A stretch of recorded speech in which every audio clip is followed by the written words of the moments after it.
supporting you in your dog parenting journey. The Dynamic Dog Owner with Debbie Potter.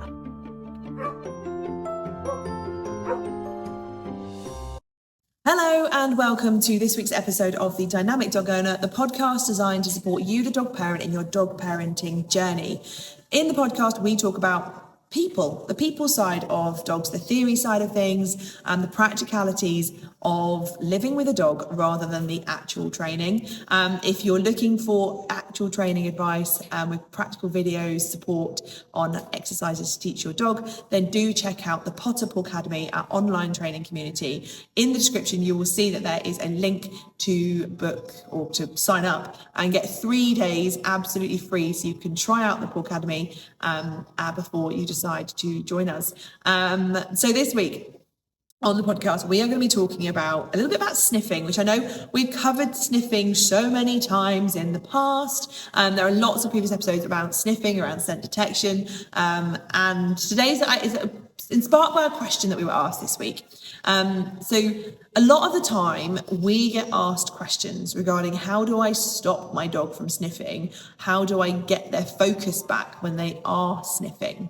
And I thought it was an interesting topic to bring up because we can obviously look at sniffing in many different benefits. Obviously, we know sniffing is really beneficial to dogs. We know they like it. We know they get a lot from it. They gain information. It's good mental stimulation, good for boosting positivity, relaxing, etc. So many benefits. Check out previous episodes around sniffing as to how good sniffing is and why we let our dogs sniff. But today we're going to look at how sniffing becomes a distraction. How do we get their attention away from it? And should we actually let them sniff when they're out for a walk? Because I think it's all kind of tied in. Naturally, we're in a hurry on our walks. We want to get from A to B very quickly, and our dog stops to sniff. It's very annoying, and we would like to interrupt them and get them moving again. That's the scenario we see quite a lot.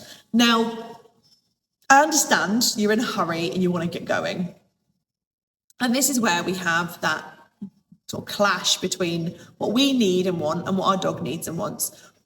We see the dog walk as I just got to take my dog for a walk. Let's go. I've got 10 minutes before work. Let's just do it. Or however long you've got. Just need to walk around the block, functional, do a wee, do a poo, get back inside. I'm going to work.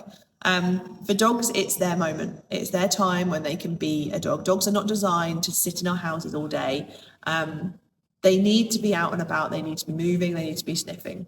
So naturally, you're in a quick hurry. They want to stop and sniff the flowers and the grass and everything they possibly can. And I think we need to let them. We have to recognise that that's what they need, and we have to let them sniff. So generally speaking, when you're out on a walk, see it not as how far we're going to go, but how many sniffs we can get in. If your dog is happy taking the slowest pace ever and they're sniff, sniff, sniff, sniff, sniffing, let them do it. Just let them sniff, because they're going to be so much happier if you let them sniff. Now, obviously, there are rules around sniffing, because obviously some dogs are very enthusiastic, they move very quickly, and they would like to drag you to sniffs. So I have a rule with my dogs, and I'm sure I've mentioned this on the podcast before, but my rule about sniffing is, if you found the smell and your lead was loose, we will follow that smell as much as you want. So if you happen to stumble across it and there's a good sniff, I'll stand here with you for as long as you want. I will follow the sniff, like some dogs find the sniff and then they go off tracking it. I will follow that with you as long as it's safe to do so. You can't track it into the road or onto people's lawns, etc. But generally speaking, I will follow you where that sniff is. The caveat is you can't pull me. If you pull me, it's not going to happen. So if, for example, I'm walking down the road and my dog goes, wow, look at that sniff, and attempts to pull, drag towards, that's when I go, hang on guys, that's not polite. I will become a lamppost and wait and go, you need to pay attention to me. You can't drag me around. When you pay attention, I'll then take you to the smell. So that's kind of like my rule. It's something we teach in classes quite a lot. We call it grandma's rule. You have to do something for me before you get what you want. It's a nice way of having mutual respect and connection. You can get all these lovely things. You just need to walk nicely on the lead for me. Yes, it means sometimes my walks take forever. Sometimes they take longer than I'd planned because we get a really good sniff. Other times they're really quick because there aren't any good sniffs. But dogs need to sniff and we have to let them sniff. It's only fair that we let them sniff. Obviously, there are times when we wouldn't want to let them sniff, and that's okay, but we have to do it in moderation. Like sometimes, if you're, for example, doing heel work or walking in a busy location, you don't want them to stop and sniff. For those short moments of time, it's fine to say, you can't sniff here, guys, you need to walk to heel, you need to walk nicely. But 90% of the time, we have to let them, or I believe we have to let them, because we have to think about dogs' lives, dogs' value in their lives. They need to display natural dog behaviour, and natural dog behaviour is sniffing. If we try and stop it from inconvenience to us, there are so many detrimental effects to not letting your dog sniff. And it's actually quite sad sometimes. We have to teach dogs how to sniff because they just haven't been able to, haven't had the opportunity to, or haven't discovered it's actually the best thing in the world. Sniffing is so good for them. Sniffing itself can help them manage emotions. It can help them overcome things, things they're worried about. It can help in terms of reactivity. Sniffing is so very, very valuable. So I believe we have to let them do it. We just have to occasionally go, oh, not quite now. So if they want to pull onto someone's garden, for example, or if you are in a busy place and it's not safe for them to just go off sniffing, you need them to walk nicely. We have to create a realistic ratio between the sniffing that's allowed and then when it's not allowed. And to me, that is probably like a 90-10. 90% of the time you're free to sniff. 10% of the time, I just need you to pay attention to me and walk with me, please. And that could be when you're crossing the road. You don't stop and sniff in the middle of the road. It could be when you're walking past people or little distractions where you would like them to not sniff and pay attention to you. The next question then is how do I get them away from sniffs? Because eventually, yes, we want them to recall as soon as we ask them to, despite there being a sniff. Yes, we want them to loosely walk despite there being a sniff. So we do sometimes need to interrupt them. But again, think of it as, do I really need to interrupt them because I need to, or is it just an inconvenience? And for me, if it's just an inconvenience, then stop and evaluate, your time out with your dog. But sometimes if we need them to, so say, for example, they're sniffing something that they shouldn't, poo, I don't know, fox poo, I can't think of anything else you wouldn't want them to sniff. But yeah, things that you don't want them to sniff, or we want them to recall away from good sniffs, then naturally, yes, we have to work on that too, but in conjunction with allowing them to sniff. So if we think of sniffs as being the most rewarding thing in the world, then we have to think, why would our dog want to leave it? If sniffing is rewarding in itself, how do we counteract that? And generally, the answer would be to start at the easy level. I'm sure we've mentioned before on the podcast that we like to think of it a bit like achieving levels. Level 1 is easy. Level 20 is hard. We don't start by expecting them to do a level 20 behaviour when they could do a level 1 behaviour. So, for example, we'd recall them away at the end of a sniff. When they're near enough done anyway, then we'd say, hey, well done, come back to me, thank you very much. And over time, gradually make it harder and harder and harder. When they've just got the best sniff in the world and they're trying to find out all the information about it, that's not the time to recall them or, try and encourage them away, unless you've got a really strong cue that refocuses on you, because quite simply, it's too good. Right now, it is too good. It would be like, I don't know, taking a kid into a sweet shop, letting them walk in, see it all, and then go, right, we're going home now. They'll be like, what? I haven't even looked at anything. I need to buy some chocolate.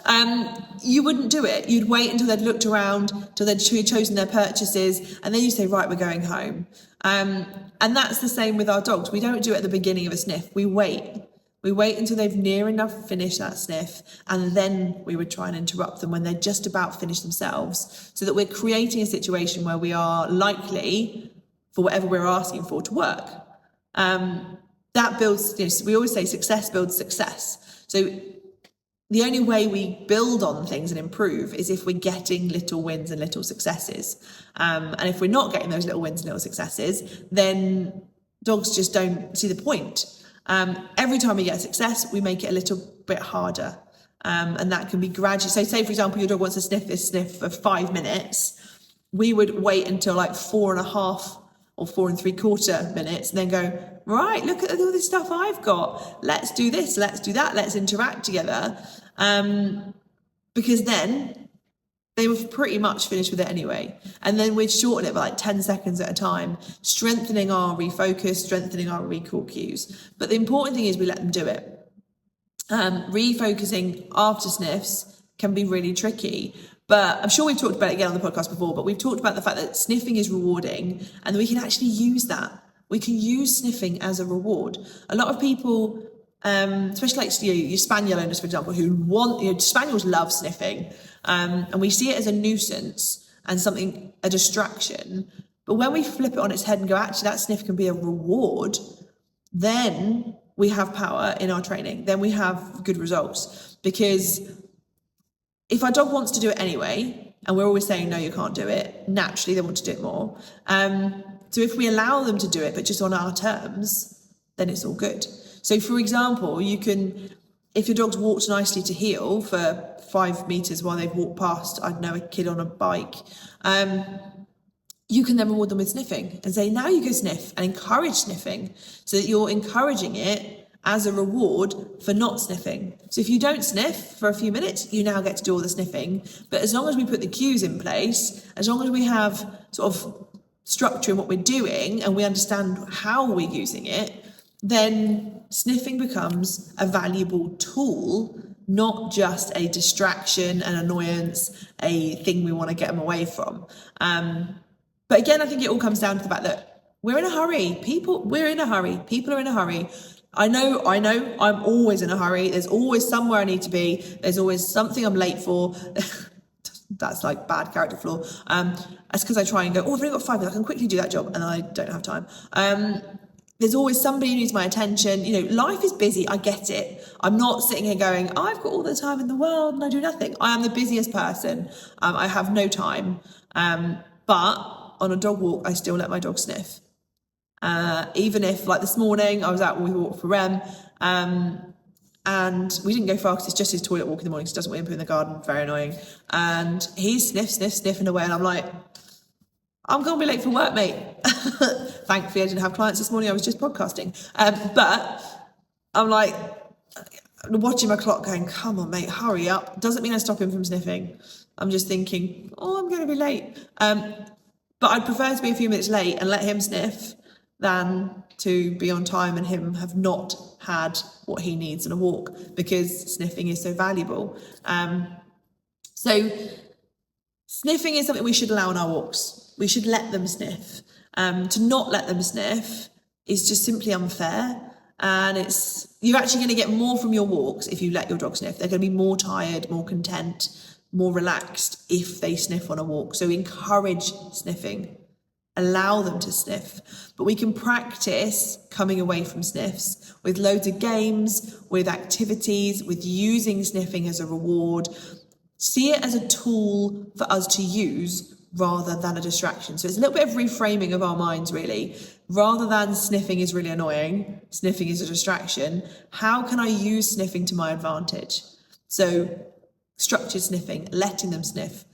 Scent detection, great way of allowing loads of sniffs, or getting out the sniffing desire. Letting them sniff on a walk, using it as a distraction, as a, what's the word? Not a distraction.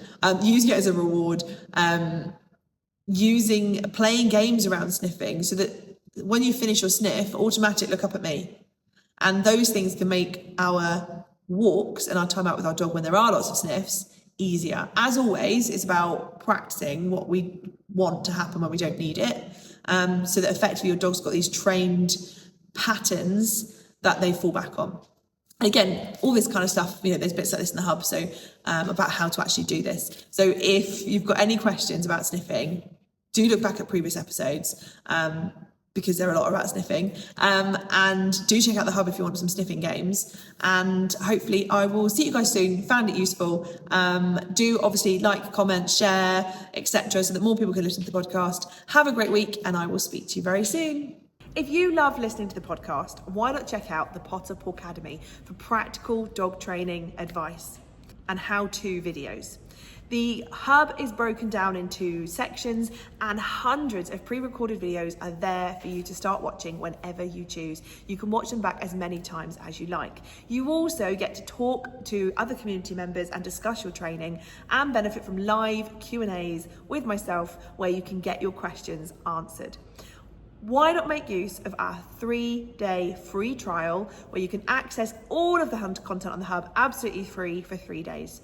The link is in the description below, so do check that out, and I can't wait to see you in the hub. Thank you for listening to The Dynamic Dog Owner with me, Debbie Potter. See you next time.